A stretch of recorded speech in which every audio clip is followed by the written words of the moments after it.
Fala galera, meu nome é Felipe e esse é o seminário de festas da Antiguidade Ocidental. Hoje nós vamos te mostrar algumas festas que marcaram esse período, tanto em Grécia quanto em Roma. Vamos lá? Então pessoas, antes de conhecermos cada festa, é necessário entender a função social que elas tinham nesse período. Quando costumamos lembrar das festividades, basicamente remontamos a momentos alegres, a bebedeiras e suspensão da ordem. Nos últimos anos, as festas têm ocupado um lugar importante na historiografia, que tem mostrado o forte caráter político que elas tinham. Isso na construção de uma identidade coletiva, na manutenção da ordem e na construção de uma memória oficial. Já que você está sabendo disso tudo, agora fica ligado nos vídeos que estão vindo aí. O Festival de Lemúria era uma festa realizada na Roma Antiga nos dias 9, 11 e 13 de maio e tratava-se de um ritual de purificação. Esse ritual doméstico acontecia à meia-noite e tinha a intenção de espantar os espíritos errantes, malfazejos que rondavam o seio familiar. Lemúria vem do latim Lemures, que significa espíritos da noite. O ritual exigia que o pater, que significa o senhor da casa, o chefe da casa, que ele fizesse uma oferenda de favas e oferecesse para esses espíritos malfazejos, errantes, que insistiam em tirar a paz dos familiares. À meia-noite, quando acontecia o ritual, o pater, que é o chefe da casa, pegava a oferenda, que era o prato com as favas, atirava para trás e dizia as seguintes palavras: "Eu as espalho, e pelas favas me redimo e aos meus. Ide, manés paternos." Terminado o ritual, a família ficava tranquila, pois tinha acalmado os espíritos das sombras dos seus antepassados, e assim faziam um banquete entre si e comemoravam esse estado de paz e de purificação. Muito obrigado a todos. Grazie mille a tutti. Boa noite pessoal, sou Manuel e hoje nós vamos apresentar, dentro dessa temática de festividades na antiguidade, as festas dionisíacas. Como o próprio nome já identifica, trata-se de festividades em homenagem ao deus Dionísio, que tem como correspondente romano o deus Baco. Ela é uma festa de caráter cívico-religioso, cuja uma das finalidades seria promover uma congregação maior dentro da sociedade grega, principalmente dentro de Atenas. Em Atenas, nós tivemos 5 festividades durante o ano que promoviam essa comemoração, essa homenagem a Dionísio. Nós tínhamos as Lenéias, as Antestérias, as Dionísias urbanas, as Oscafórias e as Dionísias rurais. Essas festas dionisíacas, elas tinham uma abrangência social ampla, sendo muito comemoradas por camadas mais inferiorizadas da sociedade, como os metetos, que eram os estrangeiros, escravos e mulheres, devido a essa popularidade, esse alcance, devia à grande popularidade que o deus Dionísio tinha entre esses elementos.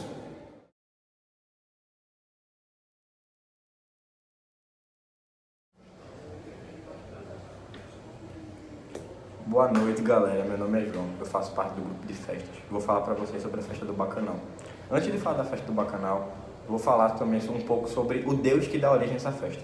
Baco, também conhecido como Dionísio na cultura grega, era o deus dos vinhos, das festas voltadas para o vinho, das orgias, e também ele tinha uma associação muito forte com o teatro. Voltando para o Bacanal. O Bacanal, que acontecia na Roma Antiga, se iniciou com apenas mulheres fazendo parte do culto, tanto as sacerdotisas que guiavam o culto, quanto as mulheres que participavam das festividades. Ele era feito durante 3 dias no ano. Depois, os homens também foram admitidos. A festa começou a ser feita dentro da cidade. Com isso, ela começou a ser feita durante 5 dias, E dentro dessa festa, que era feita dentro da cidade, ocorria diversas coisas. O historiador romano Tito Livio, ele fala que dentre essas coisas acontecia crimes, aconteciam os piores tipos de perversidades e também manipulações políticas, tramas para tentar derrubar um ao outro. Por conta disso e também do barulho que tinha envolver a música, as festividades com teatro, essa festa foi julgada no Senado e foi proibida dentro do território romano. E só podia ser feita com autorização do Senado em locais específicos e em situações extremamente excepcionais.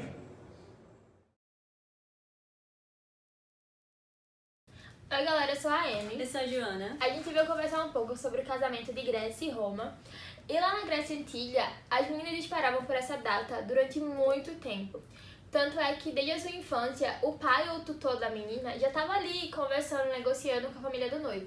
Pronto, lá na Roma era um pouquinho diferente, porque no início o casamento não era algo oficial, não tinha algo concreto, não tinha um contrato nem nada, bastava ter o ato que você já era considerado casado.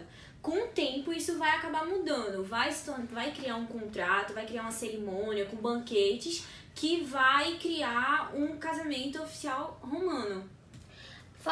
Pegando um pouco dessa história de o ato, lá na Grécia, a mulher só era considerada esposa depois que ela tinha um filho. Antes disso, ela ainda era noiva, mesmo com os rituais. E antes dos rituais, ela só era mais uma menina.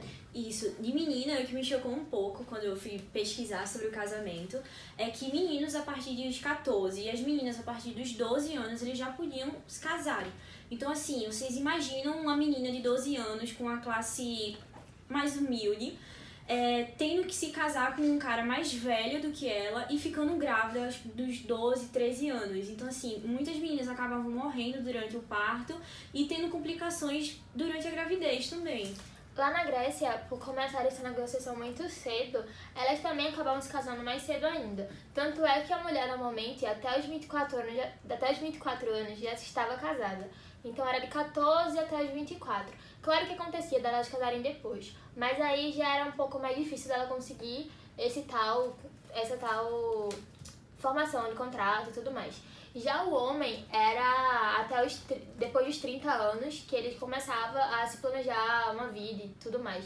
Só que quanto mais o tempo passava, mais mostrava quanto ele era incapaz de ter uma família. Então eles se casavam tarde, mas não tão tarde assim. Isso, em questão do homem da idade também, tinha lá na Roma.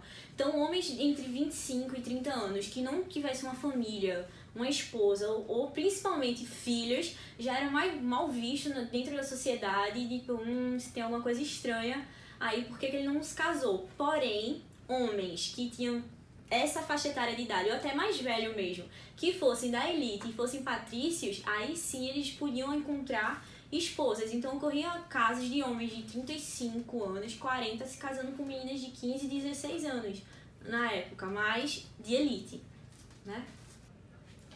Lá na Grécia Antiga, os escravos já eram considerados como cidadãos. Então, para eles era mais difícil essa questão do contrato, do casamento. Tô falando muito de contrato porque o casamento era realmente um contrato. Tanto é que não precisava de sacerdote para realizar a cerimônia.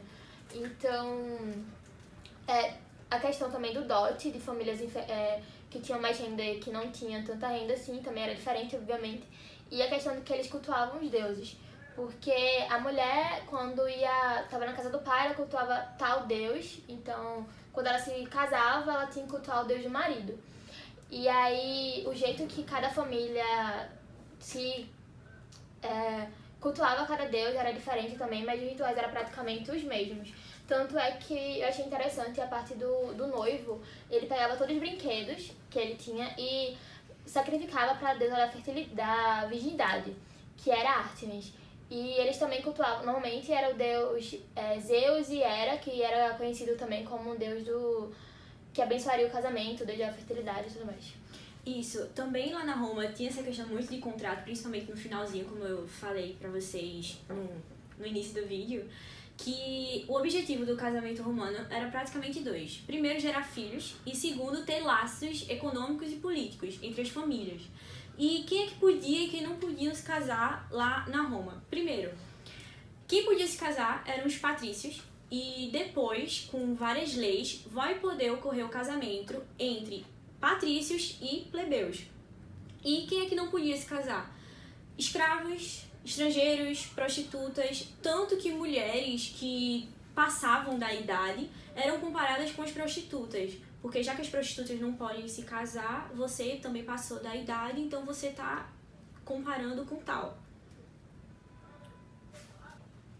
Então, no dia do noivado, como eu disse, era desde a infância, mas tinha realmente o dia onde ela acordava, ia ficava com as mulheres da sua família, onde se banhava em flores e tinha todo aquele processo de purificação e usava flores no cabelo para representar isso e era coberta com um véu. Tinha um banquete onde ela estava coberta, depois do banquete ela é levada para onde ela ia morar com o marido e chegando lá, toda a casa grega era uma casa simples, só que tinha também um altar de fogo onde eles rezavam antes de ir pro quarto da noite de núpcias. E eu achei interessante que tem muitos pontos que a gente pode observar que a gente tem até hoje como herança. Esse negócio de carregar a mulher antes de entrar em casa, eles carregavam ela até o quarto.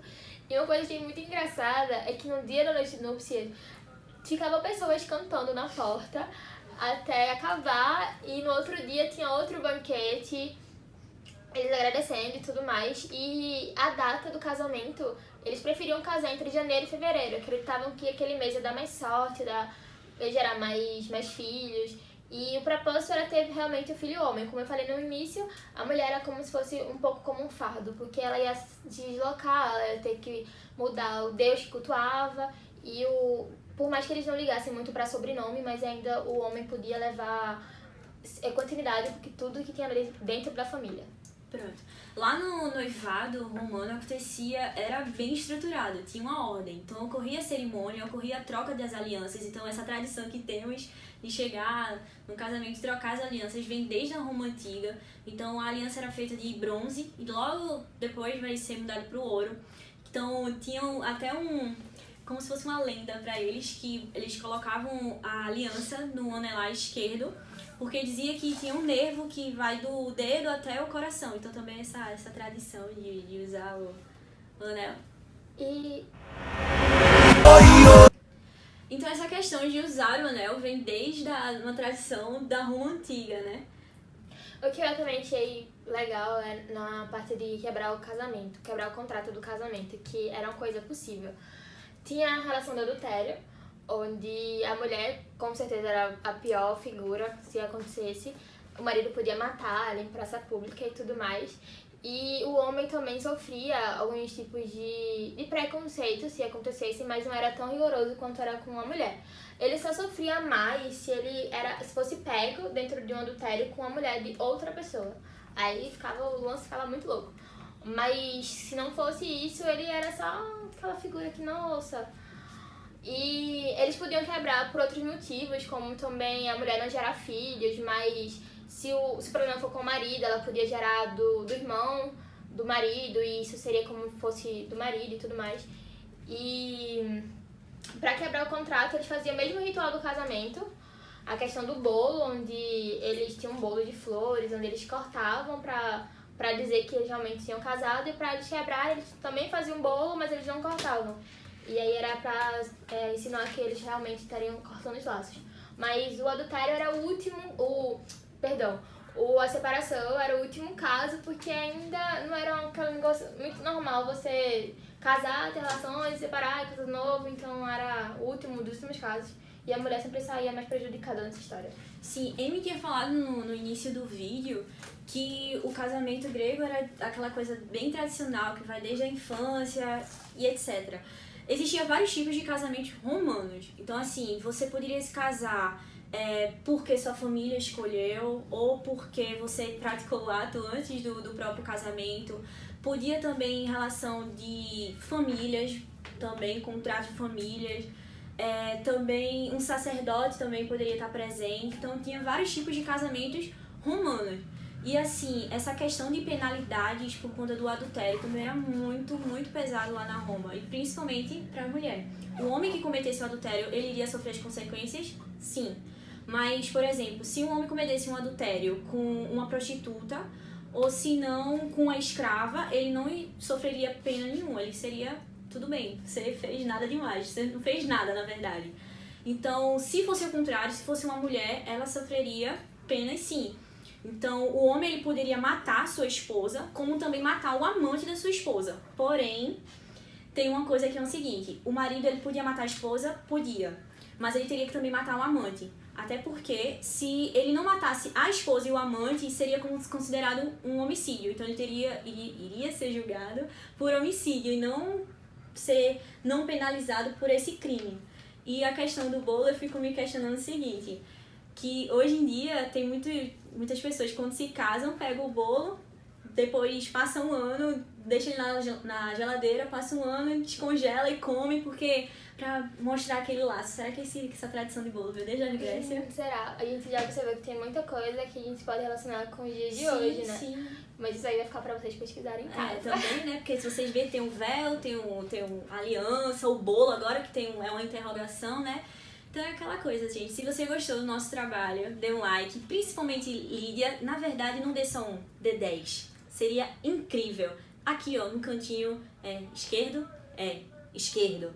Sempre esquerdo. Isso, dê um like. E é isso, galera. Um beijo e... Até o próximo vídeo! Até o próximo vídeo!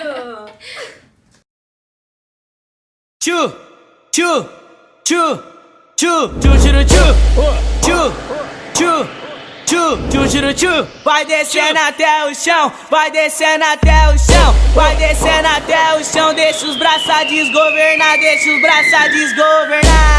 Faz o passinho do romano, faz o passinho do romano, faz o passinho do romano, mas aquela sarrada no ar. Quando falar a palavra Olinda, o que vem na sua cabeça? Ladeiras, a tapioca da Sé, cachaça ou carnaval?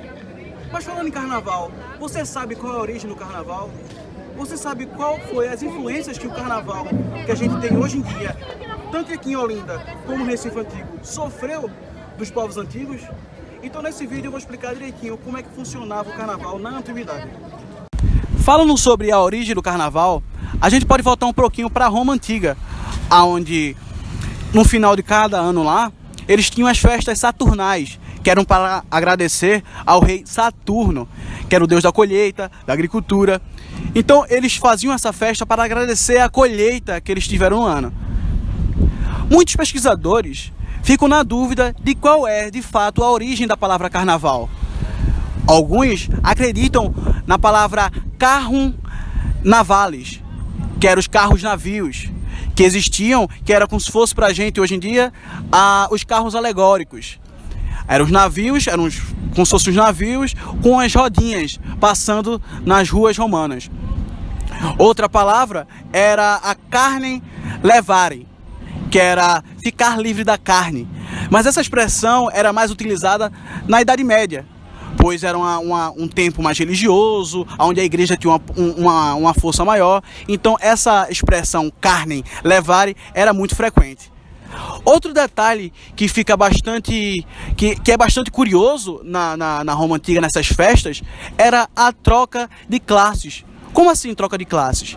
A gente tinha nas festas saturnais escravos se vestindo de senhores, senhores se vestindo de escravos, e era um dos detalhes mais importantes das festas saturnais, que não quer influência de leis, eles não queriam influências de trabalho, era uma semana de festas, era uma semana de putaria.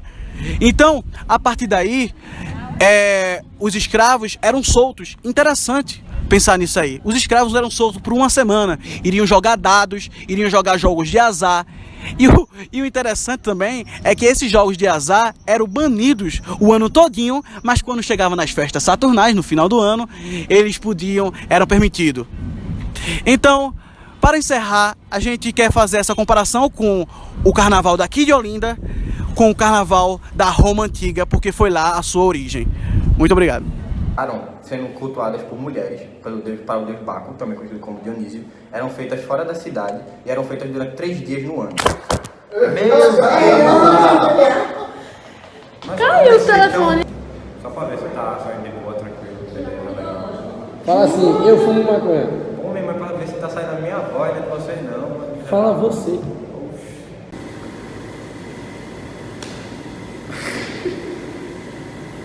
Relaxa, respira. Vê só, calma, antes que, tipo, a gente não precisa falar com a festa ou, tipo, vai ter alguma coisa no vídeo de canto, tá ligado? Então, galera, boa noite. Meu nome é João, vocês já me conhecem. O negócio da menina aqui, ó. Boa noite. Meu nome é João. Galera, meu nome é João. Galera, meu nome é João. Então, pessoas, antes de conhecermos cada festa, é necessário entender a função social que as festas tinham nesse período. Quando costumamos lembrar delas, lembramos já exatamente das alegria, dos momentos festivos. Que droga! Então, primeiro ponto,